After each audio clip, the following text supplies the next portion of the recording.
Hi friends, मैं हूं आपका दोस्त सूरज और आप देख रहे हो मैथ साइंस वर्ल्ड। तो साइंस के इस सीरीज़ में जिसमें 1000 प्लस क्वेश्चन देने का मैंने वादा किया है, इसमें आज दूसरा वीडियो लेकर के मैं आया हूं, जिसमें 2025 क्लास 10th का जो बोर्ड एग्ज़ाम होने वाला है उसके पॉइंट ऑफ व्यू से बहुत ही इंपॉर्टेंट है। तो इसको आप पूरा कंप्लीट देखें, क्योंकि यह मैंने बहुत वीवीआई क्वेश्चन को सिलेक्ट किया है जो एग्ज़ाम में 100% आने की संभावना है।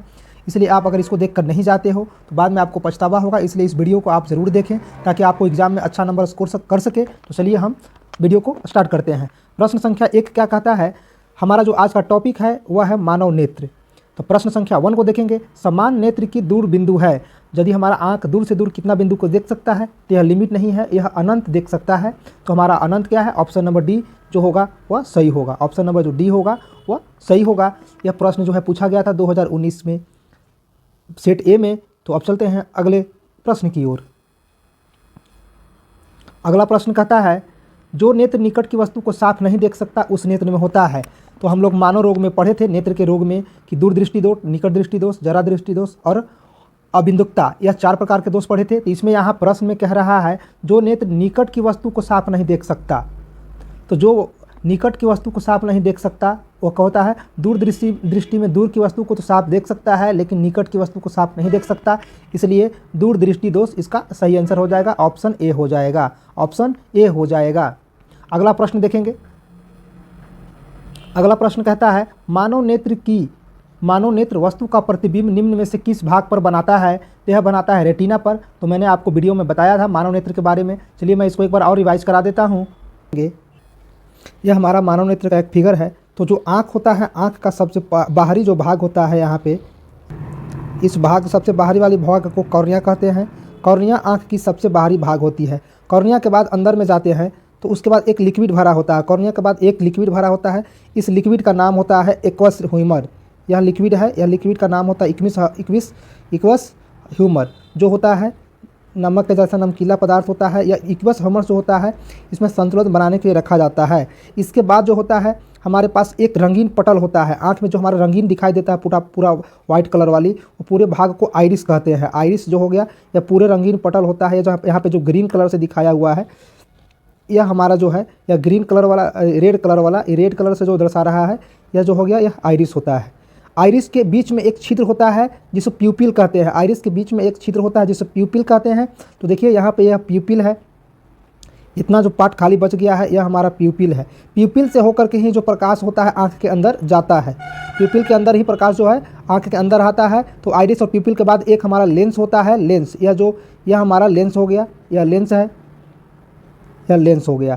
तो ध्यान देने वाली बात यह है कि सबसे बाहरी परत जो होता है आँख का कॉर्निया होता है। कॉर्निया के बाद होता है आइरिस और प्यूपिल। आइरिस जो होता है पूरा भाग को आइरिस कहते हैं। आइरिस के बीच में एक छिद्र होता है जिसको हम बोलते हैं प्यूपिल बोलते हैं, जिसको पुतली बोलते हैं। उससे प्रकाश अंदर जाता है। प्यूपिल और आइरिस कॉर्निया के बीच में एक गाढ़ा पदार्थ होता है जिसको एक्वस ह्यूमर कहते हैं। यह इसको जो होता है आइरिस और प्यूपिल को यह संतुलन प्रदान करता है। इसके बाद आता है लेंस। लेंस को सिलियरी मांसपेशिया पकड़ा हुआ रहता है। यह देखिए हमारा यह पूरा लेंस है। लेंस को सिलियरी मांसपेशिया जो है जकड़ के रखता है।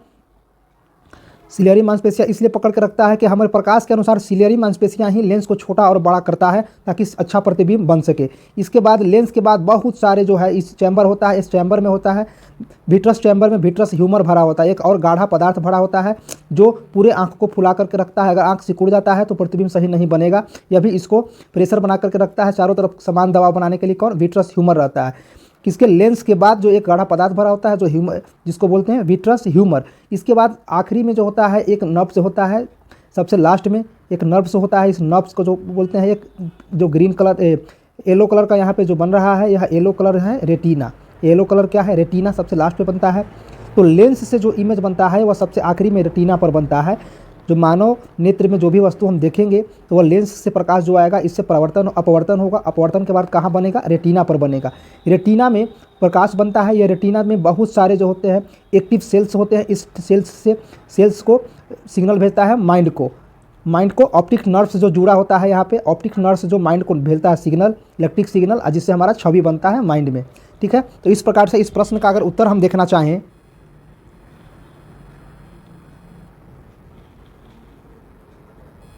इस प्रकार से इस प्रश्न का उत्तर देखना चाहें तो हमारे पास था मानव नेत्र वस्तु का प्रतिबिंब निम्न में से किस पर बनता है? तो कॉर्निया, आइरस, रेटिना और पुतली। तो हम अभी बताए हैं कि जो रेटिना होता है, रेटिना पर इसका प्रतिबिंब बनता है। ऑप्शन सी जो हमारा होगा, ऑप्शन सी इस प्रश्न का सही आंसर हो जाएगा। ऑप्शन सी इस प्रश्न का राइट आंसर हो जाएगा। अब देखेंगे अगला प्रश्न। अगला प्रश्न कहता है टिंडल प्रभाव प्रकाश की कौन सी परिघटना का प्रदर्शित करता है? टिंडल प्रभाव प्रकाश की कौन सी परिघटना को प्रदर्शित करता है? हमारे पास ऑप्शन है प्रकाश का परावर्तन, प्रकाश का अपवर्तन, प्रकाश का विक्षेपण, प्रकाश का प्रकीर्णन। तो चलिए देखिए यहाँ पे है टिंडल प्रभाव, यह है हमारा टिंडल प्रभाव। इसको पढ़ेंगे। कोलाइड में कणों द्वारा प्रकाश के प्रकीर्णन को टिंडल प्रभाव कहा जाता है। टिंडल प्रभाव क्या है? छोटे छोटे एकदम नाम मात्रा के कण होता है जो जिसके द्वारा प्रकाश का क्या होता है? प्रकीर्णन होता है। प्रकाश का क्या होता है? प्रकीर्णन होता है। इसलिए प्रकाश के प्रकीर्णन को ही क्या बोलते हैं? टिंडल प्रभाव करते हैं। तो टिंडल प्रभाव का आंसर हो जाएगा हमारा option number D. Option number D सही। ऑप्शन नंबर क्या होगा? डी सही होगा, यानी ऑप्शन नंबर डी प्रकाश का प्रकीर्णन इज राइट आंसर। अब चलेंगे अगले प्रश्न की ओर। प्रश्न कहता है समान आँख के लिए स्पष्ट दर्शन की न्यूनतम दूरी होती है।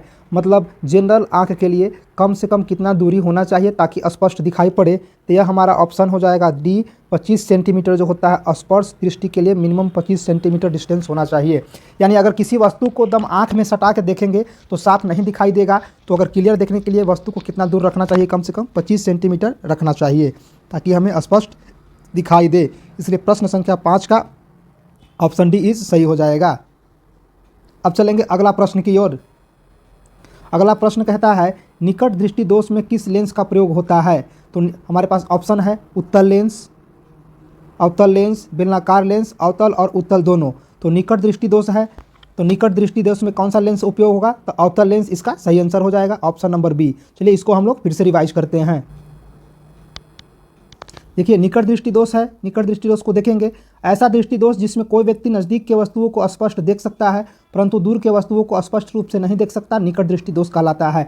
मतलब यदि हम दूर की वस्तु को नहीं दिखाई दे रहा है, नज़दीक वाला दिखाई दे रहा है तो हमें निकट दृष्टि दोष है, यानी निकट दृष्टि दोष में दूर की वस्तु स्पष्ट दिखाई नहीं देता है। इसके निवारण पढ़ेंगे तो निवारण देखिए निकट दृष्टि दोष में जो होता है दूर रखे वस्तु से जो प्रकाश की किरण आती है वह हमारे लेंस से आंख में अपवर्तन होगा। अपवर्तन के बाद रेटिना पर बनना चाहिए। लेकिन इसमें क्या होता है दूर से जो वस्तु से प्रकाश आते हैं आंख पर आने के बाद अपवर्तन तो होता है, लेकिन अपवर्तन के बाद जो इमेज रेटिना पर बनना चाहिए यानी पॉइंट यहाँ इस पर बनना चाहिए, इस पर न बन करके यहीं पे बीच में कहीं पे मिल जाता है, यानी यहाँ पे वस्तु जो है यहाँ पे सब मिल गया तो इसलिए सही नहीं दिखाई देता है। लेकिन जैसे ही हम यहाँ पर लेंस लगा लेंगे, कौन सा लेंस लगाएंगे? अवतल लेंस। देखिए यहाँ पर लगाया गया अवतल लेंस लगाएंगे तो अब क्या है एक इसके एक्यूरेट मेजरमेंट का अवतल लेंस लगाएं तो अब दर्पण से अपवर्तन तो हुआ लेंस में और यहाँ रेटिना होता है लास्ट में, रेटिना पर इसका प्रतिबिंब बना। तो इस कारण से जो हमारा है निकट दृष्टि दोष में अवतल दर्पण का उपयोग अवतल लेंस का प्रयोग करके सही किया जाता है। इसमें और देखेंगे कारण क्या है, कारण में देखेंगे तो इस दोष में प्रतिबिंब रेटिना पर न बन करके रेटिना के आगे बनती है। नेत्र लेंस की आवश्यकता से अधिक मोटा हो जाता है, नेत्र का जो लेंस होता है आवश्यकता से अधिक मोटा हो जाएगा जिसके कारण फोकस दूरी कम हो जाती है, फोकस दूरी कम होगा, पावर कम हो जाएगा।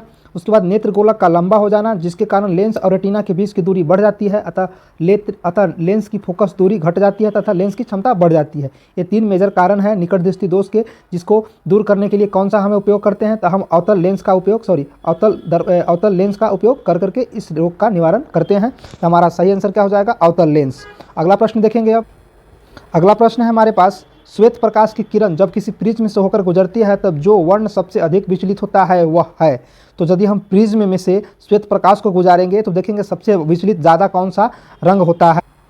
देखिए यह हमारे पास प्रिज्म है, इस प्रिज्म देखिए यहाँ से व्हाइट लाइट आया, व्हाइट लाइट आ करके यह एक प्रिज्म है, प्रिज्म से क्या हुआ गुजरा ग्लास प्रिज्म से, तो यह 7 कलर आया red, orange, yellow, green, blue, Indigo और वायलेट। यह है 2D। अब इसको अगर 3D में देखना चाहें तो देखिए यह हमारा 3D का फिगर है। यहाँ पे व्हाइट रेज आया प्रिज्म से गुजरा तो ये 7 कलर में आया red, orange, yellow, green, blue, Indigo और वायलेट। तो इसको इस घटना को क्या बोलते हैं? ये तो वर्ण विभेषण हुआ। वर्ण विभेषण का यह एक एग्जाम्पल है। प्रिज्म से गुजरने के बाद श्वेत प्रकाश को 7 रंगों में विभक्त होने की घटना वर्ण विभेषण कहलाती है। अब इसमें से प्रश्न था कि कौन सा कलर सबसे जो है सबसे ज़्यादा क्या होगा विचलित होगा या सबसे ज़्यादा मुड़ेगा। देखिए इसमें देखिए तो रेड जो है ऊपर में सबसे कम कलर मुड़ा है, लेकिन जैसे ही सबसे नीचे जाते हैं तो देखिए बैगनी कलर वाला यहाँ पे बैगनी कलर जो है सबसे ज़्यादा, ये जो है यहाँ पे सबसे ज़्यादा एंगल बन रहा है, सबसे ज़्यादा मुड़ा है। विचलन का मतलब सबसे ज़्यादा यह मुड़ा है, लेकिन जैसे ही हम इसको देखें तो यह सीधा निकल गया, यहाँ पे कोई मुड़ा नहीं है। तो प्रश्न पूछ रहा था हमारे पास, प्रश्न पूछ रहा था कि श्वेत प्रकाश की किरण जब किसी प्रिज्म से होकर गुजरती है तो सबसे ज़्यादा अधिक विचलित किस रंग का होता है। तो देखिए यहाँ पे सबसे जो ज़्यादा होगा वह क्या होगा, बैगनी रंग का होगा। नीचे ऑब्जेक्टिव में मैंने दे भी दिया है कि प्रिज्म से गुजरने के बाद सबसे अधिक विचलन बैगनी रंग का तथा सबसे कम विचलन लाल रंग का होता है। इस प्रकार से इस प्रश्न का जो उत्तर होगा बैगनी होगा, ऑप्शन सी जो होंगे वह सही होंगे।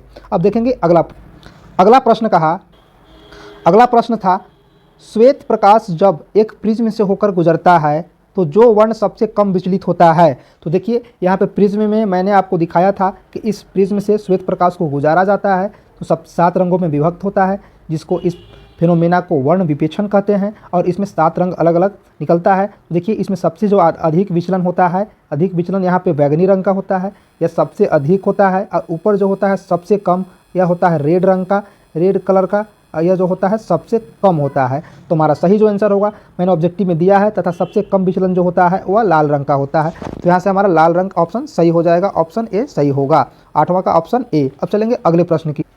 अगला प्रश्न कह रहा था प्रकाश के किस वर्ण के लिए तरंगदैर्घ्य अधिकतम होता है। ऑप्शन है लाल, पीला, बैगनी और हरा। तो प्रिज्म में 7 रंग विभक्त होगा, यहाँ पर देखेंगे दाएं तरफ, तो जिसका सबसे ज़्यादा विपेक्षण होगा उसका उतना ही कम तरंगदैर्घ्य होगा। देखिए इसमें सबसे अधिक तरंगदैर्घ्य पूछ रहा था, तो सबसे अधिक तरंगदैर्घ्य जो होता है वह लाल रंग का होता है। सबसे अधिक मैंने नीचे दर्शा भी दिया है, सबसे अधिक तरंगदैर्घ्य लाल रंग का तथा सबसे कम तरंगदैर्घ्य बैगनी रंग का होता है। तो यहाँ से अगर हम देखना चाहें तो लाल रंग का तरंगदैर्घ्य सबसे ज़्यादा होगा और बैगनी रंग का सबसे कम होगा। ठीक है, तो ऑप्शन ए हमारा इसमें राइट आंसर हो जाएगा, 9वां का। अब चलेंगे अगले प्रश्न की ओर। देखिए प्रश्न क्या आता है, एक उत्तल लेंस की फोकस दूरी 20 सेंटीमीटर है तो इसकी क्षमता क्या होगी। क्षमता मतलब डायोप्टर पावर, तो डी बराबर होता है 1/f। ये आप लोग सब लोग जानते हैं। तो यहाँ से अगर हम क्षमता निकालना चाहें तो सबसे पहले उत्तल लेंस है, उत्तल लेंस में जो f होगा वह पॉजिटिव होगा, f बराबर +20 सेंटीमीटर। ठीक है, तो यहाँ से अगर हम d निकालना चाहें तो यह मीटर में होता है 1/f, लेकिन जैसे ही 100 का f करेंगे तो f जो होगा सेंटीमीटर में हो जाएगा।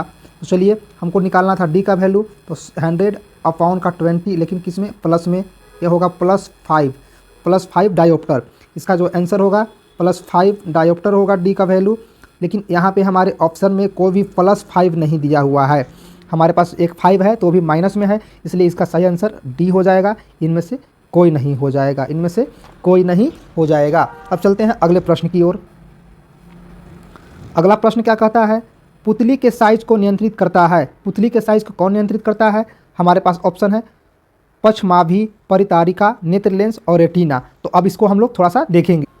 तो अभी बताया था कि नेत्र का जो सबसे बाहरी परत होता है, सबसे बाहरी लेयर कॉर्निया होता है। कॉर्निया के बाद एक हमारे पास आइरिस और प्यूपिल होता है। आइरिस मतलब परितारिका, आइरिस के अंदर एक प्यूपिल होता है जिसको पुतली बोलते हैं, पुतली से अंदर प्रकाश जाता है।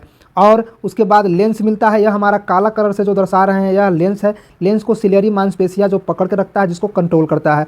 हमारा प्रश्न क्या था, पुतली के साइज को नियंत्रित कौन करता है। तो पुतली के साइज को नियंत्रित कौन करेगा, तो पुतली का जो साइज होता है, पुतली के साइज को नियंत्रित करता है परितारिता, यानी आइरिस जो होता है पुतली के साइज को नियंत्रित करता है। पुतली किसको बोलते हैं, बीच में एक जो क्षेत्र होता है हमारे आंख के बीचों बीच एक काला कलर का होता है, जिससे सबसे ज़्यादा प्रकाश अंदर जाता है। और उसके बाहर वाइट कलर की होती है, जिसको हम लोग वाइट वाले को पूरा का बोलते हैं, क्या बोलते हैं, परितारिका। परितारिका के बीच में एक पुतली होता है, प्यूपिल होता है, इसको नियंत्रित करता है।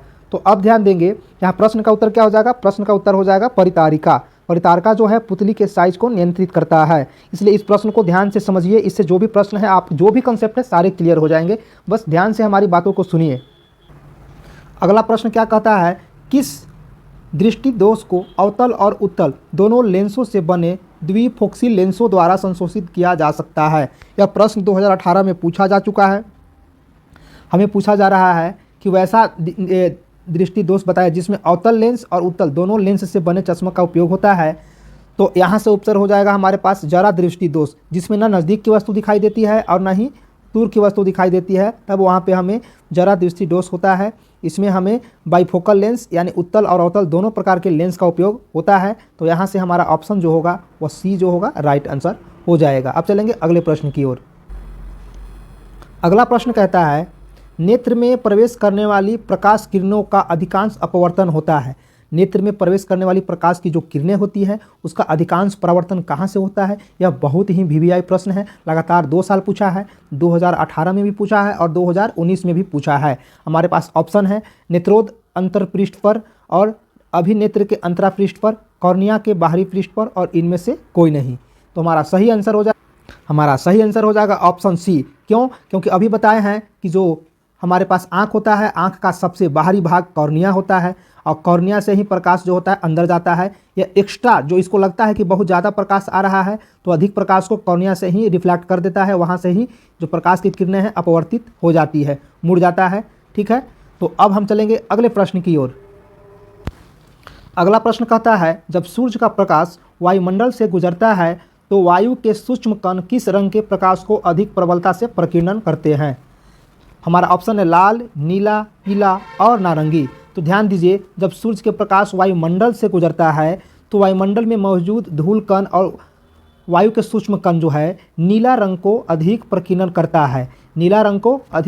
करता है, जिससे पृथ्वी पर रहने वाले वासी को आकाश जो है नीला दिखाई देता है। क्यों नीला दिखाई देता है? क्योंकि वायु के जो सूक्ष्म कण होते हैं वह नीले रंग को प्रकीर्णन ज़्यादा करते हैं, इसलिए हमें आकाश पूरा नीला नीला ही दिखाई देता है। इसलिए option B is right answer. चलेंगे प्रश्न आगे देखेंगे।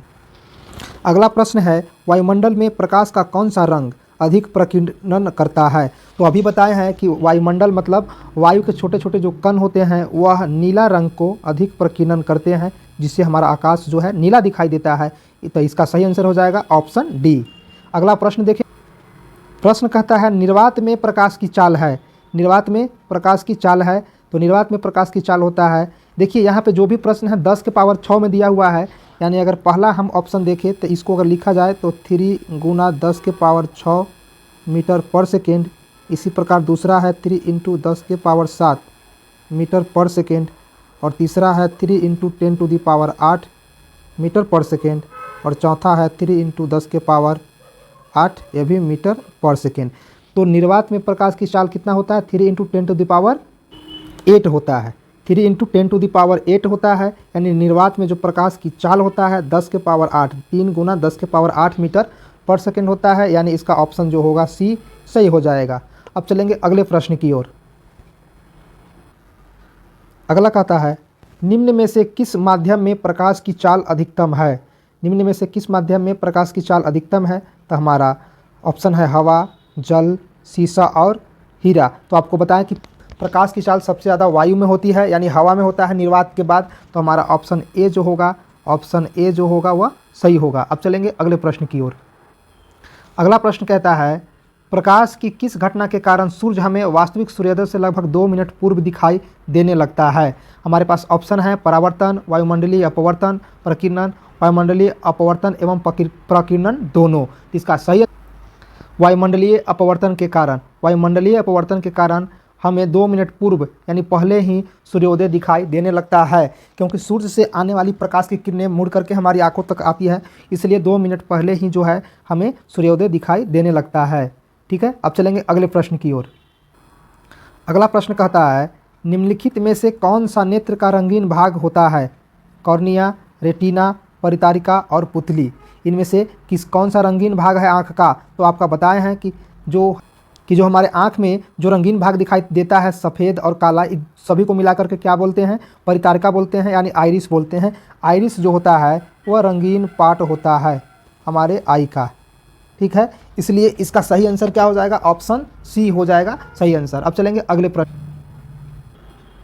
अगला प्रश्न है तरंगदैर्घ्य को सामान्यतः व्यक्त किया जाता है। ऑप्शन है हमारे पास कैंडला के रूप में, जूल के रूप में, एम्पियर के रूप में और एंगस्ट्रम के रूप में। यह प्रश्न बहुत ही इंपॉर्टेंट है, यह 2020 में पूछा जा चुका है। क्वेश्चन का मतलब है तरंगदैर्घ्य का मात्रक क्या है? तो तरंगदैर्घ्य को एंगस्ट्रम में हम मापते हैं, इसलिए एंगस्ट्रम के रूप में लिखते हैं। इस प्रश्न का सही आंसर हो जाएगा ऑप्शन नंबर डी। अब चलेंगे अगले प्रश्न की ओर। अगला प्रश्न कहता है प्रकाश की चाल विभिन्न माध्यमों में समान होती है। प्रकाश की चाल विभिन्न माध्यमों में समान होती है, भिन्न भिन्न होगा ए और बी दोनों। तो यदि विभिन्न माध्यम है तो भिन्न भिन्न होगी, यानी ऑप्शन बी हमारा राइट आंसर हो जाएगा। अब चलेंगे प्रश्न संख्या 22 की ओर। 22 क्या कहता है? 22 कहता है वायु में प्रकाश की चाल निर्वात की अपेक्षा होती है। वायु पूछ रहा है, वायु में प्रकाश की चाल निर्वात की अपेक्षा होती है। तो सबसे पहला नंबर पर जो प्रकाश की चाल होता है वह निर्वात में ही होता है। निर्वात मतलब कुछ भी नहीं, दम खाली, वहाँ हवा भी नहीं होना चाहिए। निर्वात के बाद कहाँ होता है? हवा में होता है, यानी पहले निर्वात उसके बाद हवा, तो निर्वात की अपेक्षा हवा में कम होगा। इस प्रश्न का आंसर जो होगा option number A, option number A होगा जो सही होगा। अब चलेंगे अगले प्रश्न की ओर। अगला प्रश्न कहता है तारे के टिमटिमाने का कारण है। तारा क्यों टिमटिमाता है? तारा क्यों टिमटिमाता है? तो तारा टिमटिमाता है वायुमंडलीय अपवर्तन के कारण, इसलिए ऑप्शन जो होगा हमारा सी सही हो जाएगा। ऑप्शन सी सही हो जाएगा। अगला प्रश्न देखेंगे। अगला प्रश्न कहता है मानव नेत्र के लिए दृष्टि का अस्थायित्व होता है। मानव नेत्र के लिए दृष्टि का अस्थायित्व होता है, मतलब अगर मानव का नेत्र किसी चीज़ को देख ले तो वह कितना देर के लिए माइंड में रहता है। यह हमें बहुत ही इंपॉर्टेंट क्वेश्चन है, यह भी पूछा हुआ है 2021 में। तो चलिए इसका, तो किसी भी चीज़ को यदि हमारा आंख देखता है तो हमारे मस्तिष्क में 1/10 सेकेंड तक क्या होता है? छपा रहता है, छपा रहता है। इसलिए इसका सही आंसर होगा ऑप्शन ए। प्रश्न संख्या 24 का ऑप्शन ए जो होगा। इस प्रकार से हम लोगों ने आज के इस क्वेश्चन वीडियो में 24 इंपॉर्टेंट क्वेश्चन का देखा फिजिक्स में, जो चैप्टर नंबर 2 मानव नेत्र से संबंधित था। आगे के वीडियो में हम देखेंगे अगले कोई टॉपिक से, जो सीरीज़ हमारा चल रहा है 1000 क्वेश्चन का, उसको हम जल्द ही कंप्लीट कर लेंगे। तो इसी तरह से हमारे वीडियो को लगातार देखते रहिए, आपके पॉइंट ऑफ एग्जाम से बहुत इंपॉर्टेंट है। तब के लिए धन्यवाद।